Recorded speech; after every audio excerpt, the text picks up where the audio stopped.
registration records. In going around the deadline set by the legislature, the court ignored the Arizona legislature's obligation and right to direct the manner for choosing presidential electors as set forth in Article 2, Section 1. As a consequence of that judicial usurpation, more than 32,000 people were allowed to unlawfully cast ballots in Arizona's presidential election in 2020. The Arizona legislature seeks an independent audit of the election. The governor refuses now to call them into a special session. The Maricopa County Board of Supervisors has refused to comply with legislative subpoenas. In Arizona, the people who control the evidence related to the election have done everything possible to prevent an independent audit directed by the legislature. Arizonans have used the limited amount of records available to investigate the 2020 presidential election. Of a limited sample of 1,000 addresses of voters, they found 539 voters did not live at the addresses on the voter rolls. Here is a stack of 1,000 declaration of affidavits supporting that. I object to the counting the votes of Arizona electors because the federal courts went around the legislatively constructed mechanism for choosing Arizona's presidential electors, allowing tens of thousands of voters to unlawfully cast votes. The court usurped a key component of the Arizona legislature's manner of selecting presidential electors, thus violating Article 2, Section 1. The legislature is being obstructed in its efforts. And what little evidence we have, or little information we have, has produced this kind of evidence which indicates a significant problem with the integrity of the presidential election. Madam Speaker, I ask that my written comments, together with the voter registration records that reflect the 32,000 registrations permitted in contravention of state law, letters and resolutions from Arizona legislators pertaining to the count of votes from electors, along with approximately 1,000 affidavits and declarations pertaining to potential voter fraud in Arizona in the 2020 presidential election, and the statement of Congressman Randy Weber of Texas be made a part of the record. I yield back. Thank you. Thank the gentleman. For what purpose does the gentleman from Maryland seek recognition? Madam Speaker, I rise in opposition to the objection. The gentleman is recognized without objection for 5 minutes. Madam Speaker, I want to thank you first and all my dear beloved colleagues for your love and tenderness, which my family and I will never forget.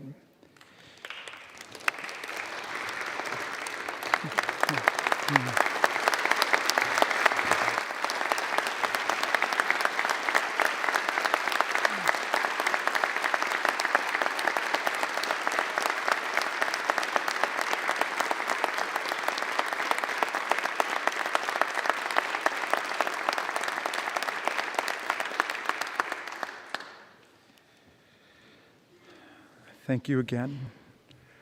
Abraham Lincoln, whose name is a comfort. We gathered together at a moment of great division, at a moment of great passion.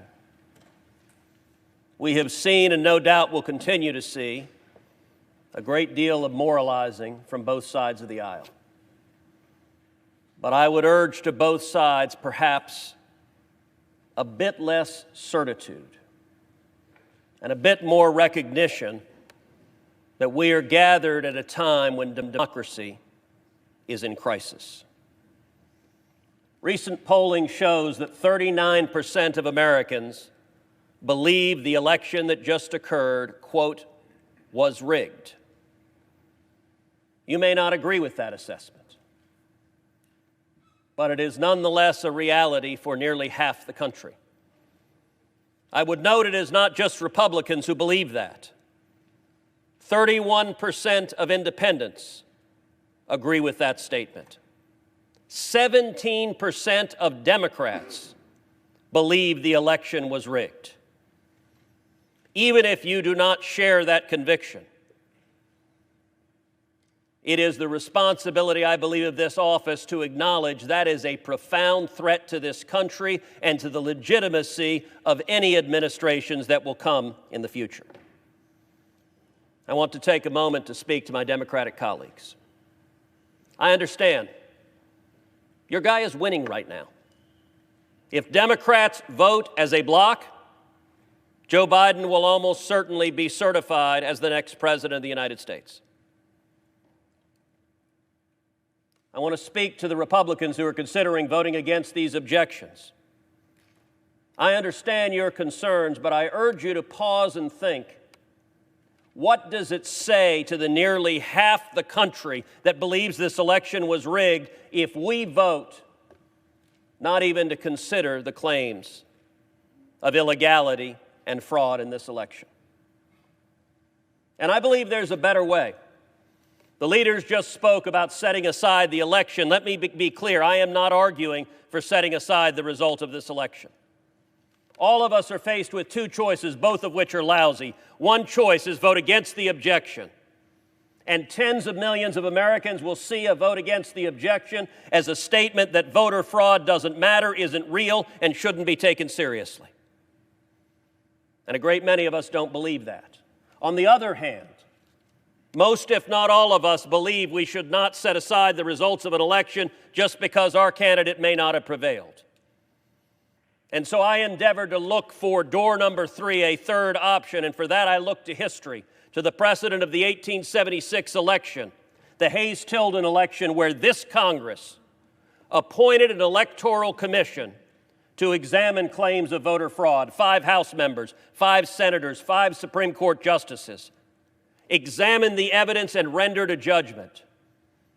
And what I would urge of this body is that we do the same.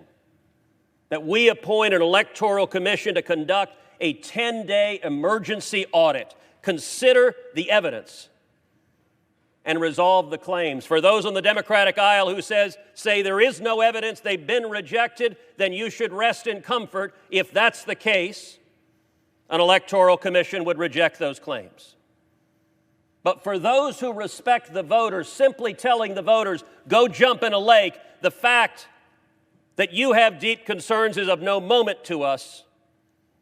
That jeopardizes, I believe, the legitimacy of this and subsequent elections.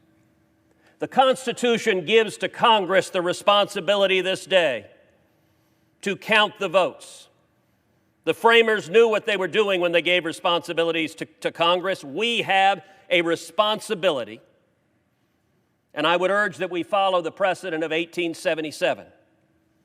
The Electoral Count Act explicitly allows objections such as this one for votes that were not regularly given. And let me be clear, this objection is for the state of Arizona, but it is broader than that. It is an objection for all 6 of the contested states to have a credible, objective, impartial body hear the evidence and make a conclusive determination. That would benefit both sides. That would improve legitimacy of this election. And so let me urge my colleagues, all of us take our responsibility seriously. I would urge my colleagues, don't take perhaps the easy path, but instead act together, astonish the viewers, and act in a bipartisan sense to say we will have a credible and fair tribunal, consider the claims, consider the facts, consider the evidence, and make a conclusive determination whether and to what extent this election complied with the Constitution and with federal law.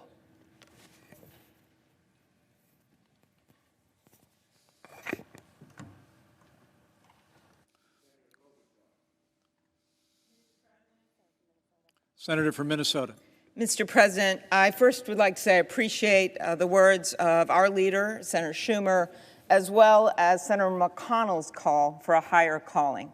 January 6th is not typically a day of historical significance for our country. For centuries, this day is simply the day that we receive each state's certified electoral votes, and it has come and gone without much fanfare. In fact, this is only the 3rd time in 120 years that the Senate has gathered to debate an objection, and as Senator Cruz well knows, both times these objections were resoundingly defeated. The last time the vote was 74-1.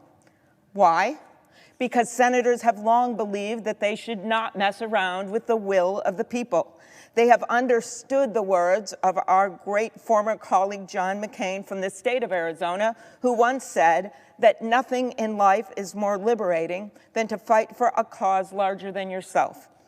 In this case, my colleagues, our cause, despite our political differences, is to preserve our American democracy, to preserve our republic, because as someone once said long ago, it's a republic if you can keep it.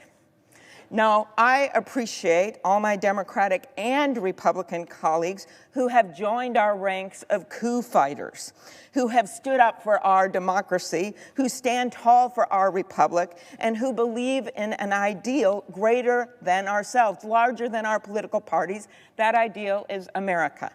And Senator Cruz, he knows this. On January 20th, Joe Biden and Kamala Harris will be sworn in as President and Vice President of the United States. He knows that President-elect Biden won more votes than any president in history and more than 7 million more votes than President Trump. Despite the unfounded conspiracy theories Senator Cruz touts, he knows that high-ranking officials in President Trump's own Homeland Security Department have concluded that the 2020 election was, quote, the most secure in American history. And if he wants to improve the numbers in his own party that he just mentioned of people believing in our elections, maybe he should start consulting with them. Or maybe he should start consulting with former Attorney General Barr, who said that he has found no evidence of widespread fraud in the 2020 election. We don't have to go back to 1877, my colleagues.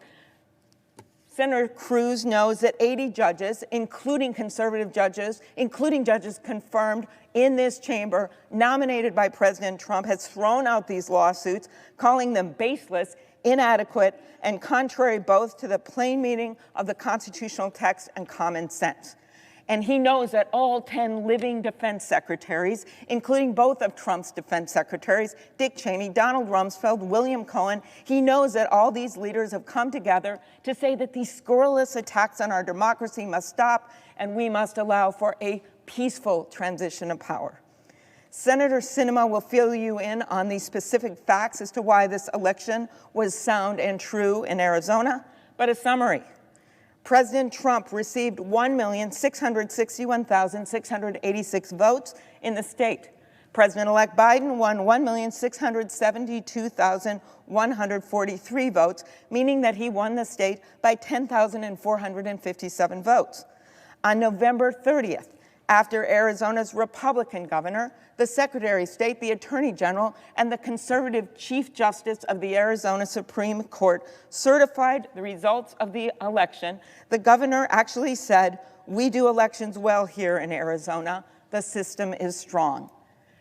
8 post-election lawsuits brought in Arizona to challenge the results were dismissed by judges. 9 members of the House from Arizona were elected in the same election, including 4 Republicans. And colleagues, I did not see Senator Cruz over at their swearing-in in the House of Representatives last Sunday asking for an audit. He did not stop their swearing-in because there was no fraud. And he did not ask for an audit because we had a fair election. I will end with this. My friend Roy Blunt, my fellow Rules Committee leader, many years ago found a statue, a bust of a man at the top of a bookcase. He did research. He went to the historians, and all he could find out was that no one knew who this guy was, except that he was a cleric. Hence, the statue is called the Unknown Cleric. Now, at the time, our leaders thought this man important enough that they would warrant a statue for him. But today, no one knows who he is. Senator Blunt's message to school kids and senators alike that visit his office when he shows them the statue, what we do here is more important than who we are. Senators, what matters is not our futures, not our own short-term destinies. What matters is our democracy's destiny. Because I think many of us know that people will not know who we are 100 years from now or 200 years from now. But what they will know is this. They will know what we did today, how we voted today, and that is more important than who we are. It's a republic if we can keep it. Thank you, Mr. President. I yield the floor. Majority Leader. I yield up to 5 minutes to the senator from Pennsylvania, Senator Toomey. Senator from Pennsylvania. Thank you, Mr. President, and I intend later to address the specifics of Pennsylvania if and when an objection is raised with regard to Pennsylvania. For now, I want to address my remarks to what I think is the fundamental question being posed by the objectors. And that is, does Congress have the constitutional authority to decide which states' electoral college votes should be counted and which should not, based on how well we think they ran their elections.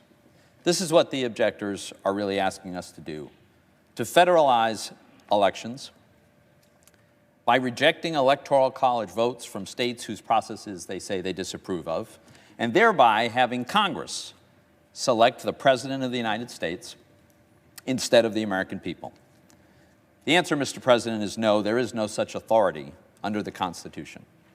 The Constitution assigns to the states the responsibility to conduct elections. It's clear in Article 2, Section 1.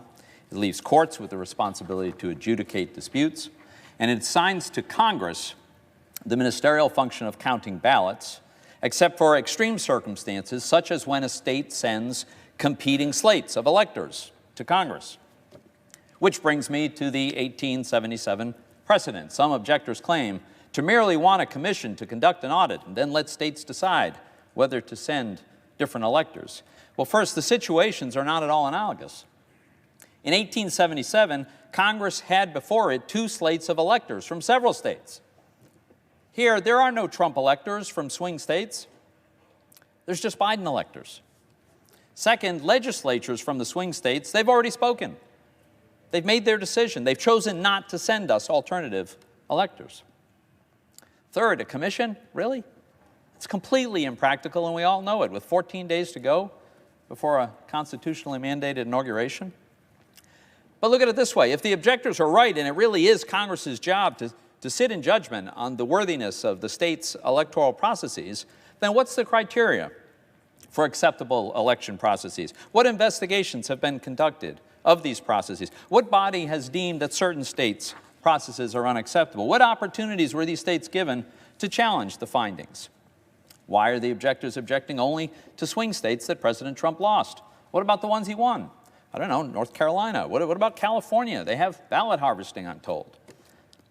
If this is all supposed to be Congress's job, you'd think we'd have answers to these questions and procedures in place, because we would have done this every 4 years, right? But we don't, because it's not our job. If we adopt this new precedent that we sit in judgment of states' processes, then we're federalizing the election law. We would necessarily have to establish the permissible criteria and rules for the state's elections. The ballot harvesting example, it's illegal in some states. It's encouraged in others. Does it become mandatory or forbidden depending on who's in control of Congress? And as the leader pointed out, it would be the end of the Electoral College. And the Electoral College is the mechanism by which the people select the president. But if Congress gets to decide which states get to vote in the Electoral College, then clearly Congress is selecting the president, not the people. Whichever party controls both houses of Congress would control the presidency. The public would never tolerate Congress picking the president instead of themselves, so they'd abolish the Electoral College, as many of our colleagues would like to do. And the end of the Electoral College, of course, means the nation will be governed by a handful of big blue states and regions that can drum up very large numbers. Mr. President, the Constitution does not assign to Congress the responsibility to judge the worthiness of state election processes, nor its adherence to its rules. That's the responsibility of the states and the courts. Let me conclude with this. I voted for President Trump. I publicly endorsed President Trump. I campaigned for President Trump. I did not want Joe Biden to win this election. But there's something more important to me than having my preferred candidate sworn in as the next president, and that's to have the American people's chosen candidate sworn in as the next president. A fundamental defining feature of a democratic republic is the right of the people to elect their own leaders.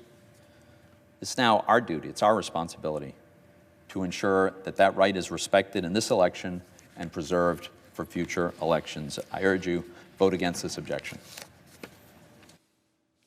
Democratic leader. Mr. Vice President, the senator from the great state of Arizona, Senator Sinema. Senator from Arizona. Thank you, Mr. President. I rise today to share the facts about Arizona's recent election and to urge my colleagues to step away from divisive political rhetoric and step towards renewing Americans' faith in our democracy. The 2020 Arizona election was a success. not for any one party or individual, but as a demonstration of the will of the voters. A record 80% of registered voters participated, thanks to local Arizona election officials who ensured our system worked and our laws were upheld. Arizona has offered early voting for more than 100 years, and our vote-by-mail system includes strict safeguards. All ballots include tracking mechanisms and tamper-resistant envelopes. Election staff are trained to authenticate signatures, and Arizona imposes severe criminal punishments for ballot tampering. The Arizona election produced bipartisan results in which members of both parties won races, and these results have been confirmed by stakeholders across the political spectrum. The Republican chairman of the Maricopa County Board of Supervisors said, "No matter how you voted, this election was administered with integrity, transparency, and in accordance with Arizona state laws." The Republican Speaker of the Arizona State House rejected calls for the legislature to overturn the election, saying, "As a conservative Republican, I don't like the results of the presidential election, but I cannot and will not entertain a suggestion that we violate current law to change the outcome." 8 challenges contesting the Arizona election were brought to federal and state courts. All 8 were withdrawn or dismissed, including a unanimous ruling by the Arizona Supreme Court. The Chief Justice wrote, "The challenge fails to present any evidence of misconduct or illegal votes, let alone establish any degree of fraud or a sufficient error rate that would undermine the certainty of the election results." During a recent committee hearing, I asked a simple question of the former Director of Cybersecurity and Infrastructure Security. Did he find any evidence disputing the integrity or fairness of Arizona's election? His answer was simple: no. Arizona and our 15 counties should be congratulated for running a secure election. Perhaps the most heartening demonstration of Arizona's election success is Jocelyn from Phoenix. Jocelyn is 18 years old and was a first-time voter in 2020. So was Rachel from Tucson, and 1,000 more Arizonans who for the first time exercised their constitutional right to decide their own leaders. Today's challenge to Arizona's election fails any factual analysis. More disturbingly, it seeks to rob Jocelyn and Rachel and more than 3 million Arizonans of a free, fair election. Those of us who are trusted with elected office are first and foremost public servants. We serve our constituents. We do not seek to substitute our personal ambitions for the will of the American people. Our system allows for a continuous contest of ideas, and those voters who support the losing side of a free, fair election have not been disenfranchised. Rather, they maintain just as an important a voice in America's future, and leaders have a duty to serve all of our constituents, including those who voted for other candidates. Great leaders in our history face the choice of whether to take an action strengthening our democracy, even if a different action would better serve their political ambitions. Many are revered today because they chose our republic over their self-interests, including my personal hero, Senator John McCain. Following his presidential loss, Senator McCain said, "The American people have spoken. Senator Obama and I have argued our differences, and he has prevailed. Whatever our differences, we are fellow Americans." He spoke to the nearly 60 million Americans who voted for him, saying, "It is natural tonight to feel some disappointment, but tomorrow we must move beyond it and work together to get our country moving again." Senator McCain was right. Today we have serious, significant work to do, beating this pandemic and reviving our economy. I urge my colleagues to follow the example of Senator John McCain and so many others, reject this meritless challenge, and uphold the will of Arizona voters. Thank you. Majority Leader. Mr. President, I yield up to 5 minutes to the senator from Oklahoma, Senator Lankford. Senator from Oklahoma.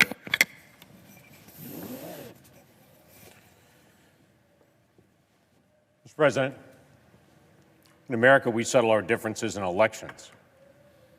What happens if you don't trust the election count, or you're concerned that so many courts denied or dismissed cases within hours after they were given thousands of pages of evidence?